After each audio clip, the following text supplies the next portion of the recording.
How to express your needs without making your partner defensive. That is our topic for today.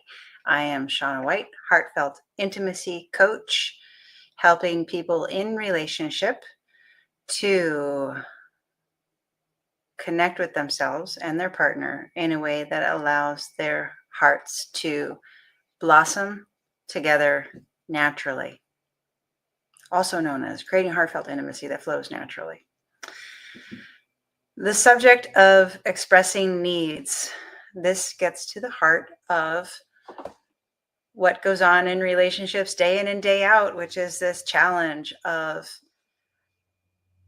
taking care of self and merging with other, and what happens when there are differences between those two things. And there are always differences between those two things because we are different people, and that's what makes it so dynamic.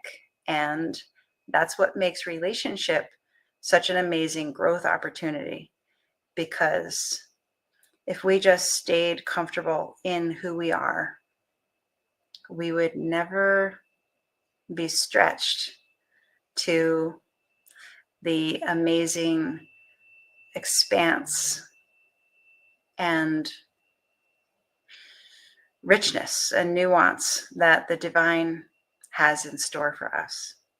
So relationship is this holy vehicle to put us through the ringer, put our comfort zone through the ringer, and invite us to outgrow our comfort zone so that we can experience so much more. I am not a biblical Christian, but I have come to appreciate Jesus as an energy signature. That's how I experienced the soul that the name Jesus points to.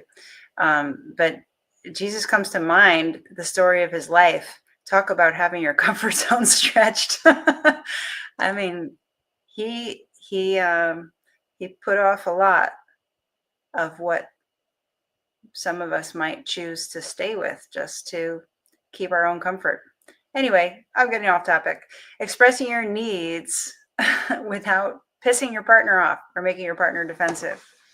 So let's start with, what is it that makes somebody defensive in the first place? There's really pretty much one thing that makes people defensive, and that is control dynamics. So the control dynamics could go one of two ways, or it could go both ways at the same time, right? Maybe your partner wants to control things and they're not getting their way. When you express your needs are for something different than the way they want it to be.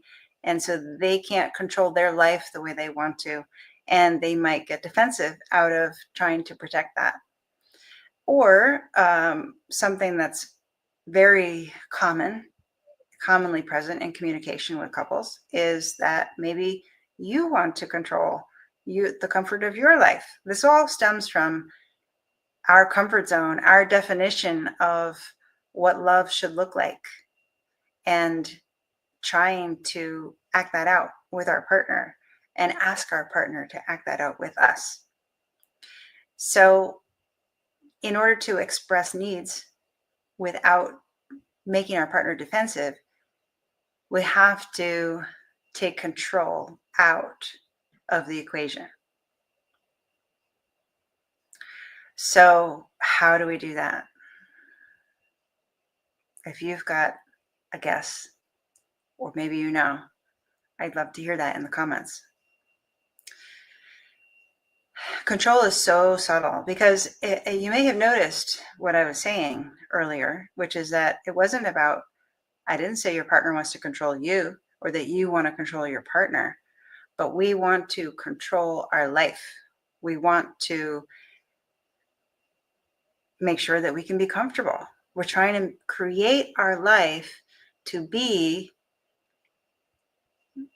in the way that lets our heart soar. And that desire is healthy. But the way we go about it, the way we've learned to go about it, the generally accepted relationship principles for how to go about that are all wrong. So I learned this the hard way because I tried, particularly, I think, it's so funny. I had an on and off relationship for 10 years with the same person. And at a certain point, I kind of felt a little bit foolish because I went through the same pattern with the same person over and over and over again.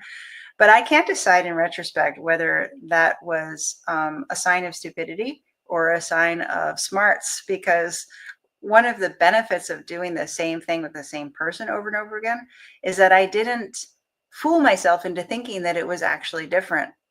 Because I think that if I did the same pattern with different people, I would have taken a lot longer to get through it because I would have thought that it's different.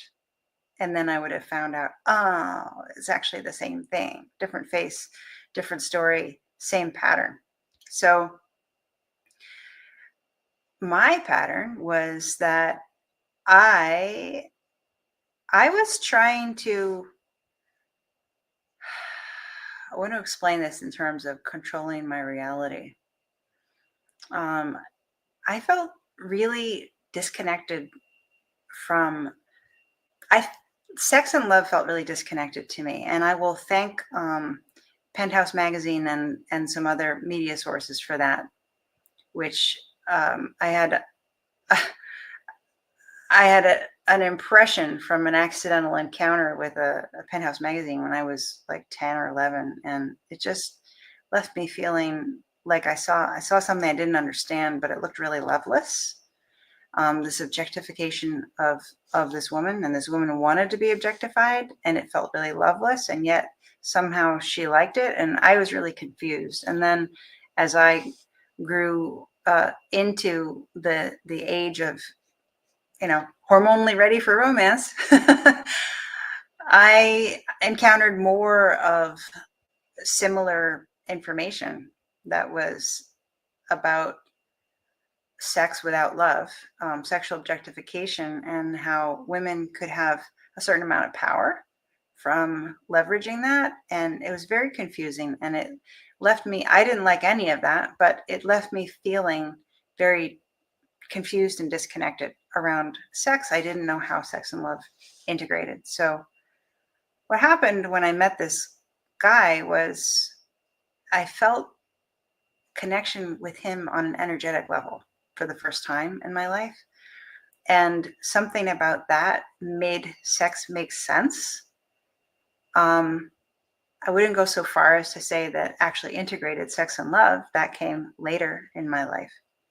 But it started to make sexual connection make sense.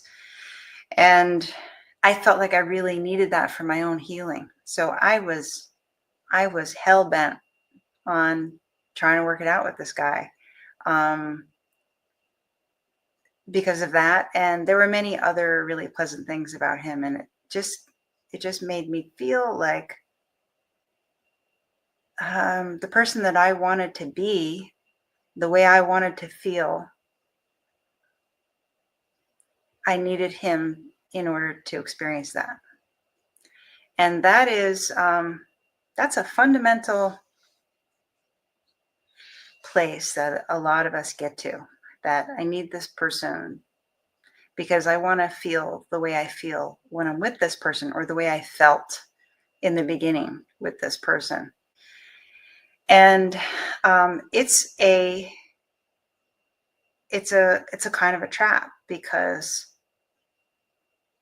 the way that we function when we're seeing things that way, that person over there, I need them in order to be able to feel whole and connected, or in order to blossom the way I want to blossom. If we have that perspective, any way that we communicate with them around our needs is going to contain the energy of control. So, and yet that desire to grow into something beautiful is healthy.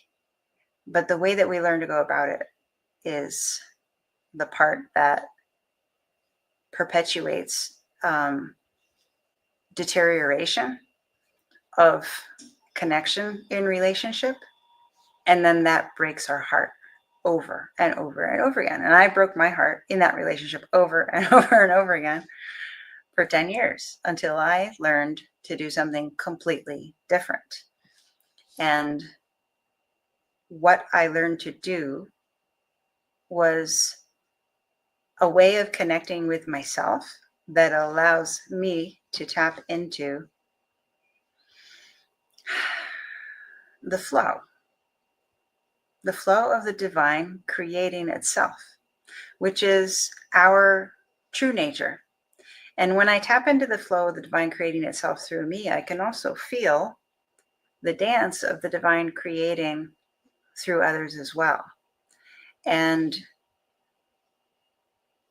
this science of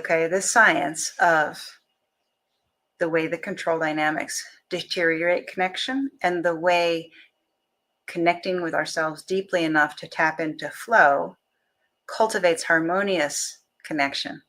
This is what I call energy flow intimacy dynamics. And this is mastering energy flow intimacy dynamics is the key to being able to express your needs without pissing your partner off. Because it's by transitioning from the control cycle to the flow cycle. So the control cycle, this is a framework that I am drawing out as we speak. Well, in the process, right? I've sketched it. I just have to translate it in the computer so I can show it to you. But it starts with inner disconnection, not feeling our divine nature. And then the way that shapes your thoughts and feelings and the way you move. Now you're going to feel a kind of emptiness inside, a kind of yearning that you want to make up for by how you relate to your partner and how your partner relates to you. And that creates control dynamics in how you relate to your partner and how you relate to yourself. And the control dynamics end up creating pressure and stress in your communication with your partner. And that breaks down intimacy and that breaks down connection. So that is the control cycle in energy flow intimacy dynamics. Now, the correction of that starts with inner connection, deep inner connection, which we're not taught how to do. But I have studied that for 29 years, and I can help you do that if you want my help with that. It starts with inner connection with yourself, which shifts your thoughts and feelings from a yearning to an inspiration mode of self-expression. And from inspiration, you feel flow, the flow of how your inspiration is expressing. You may also feel someone else coming with you. So inspiration is like the expression of yourself from the inside. And then empathy is your how you're experiencing someone coming at you, because that might be another initiation of the experience, said experience, one experience of many. And then the way that you engage, either to express your inspiration or to respond to that experience, that person coming to you, bringing to you whatever they're bringing to you.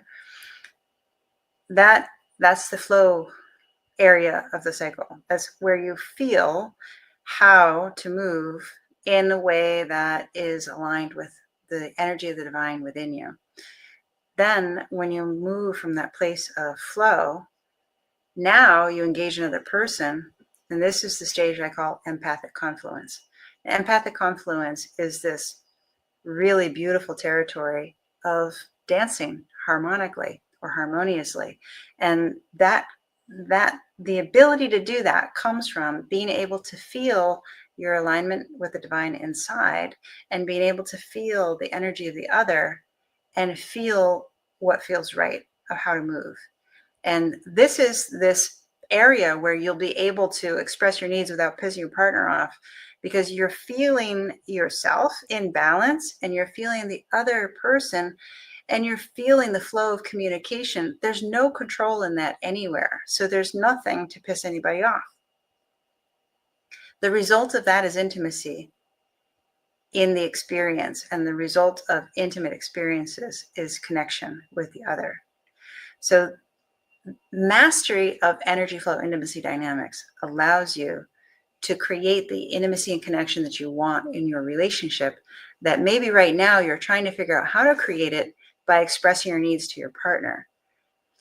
But there's a shift under the roots that needs to happen, that's going to shift how you even see your own needs, how you even experience communication, that's going to allow intimacy and connection to flower of its own accord in a natural flow without so much effort as you feel now, and without the backfiring of your partner getting defensive when you try to connect, when you try to work out what's in the way of connection, and can we break that down and repair things, right? So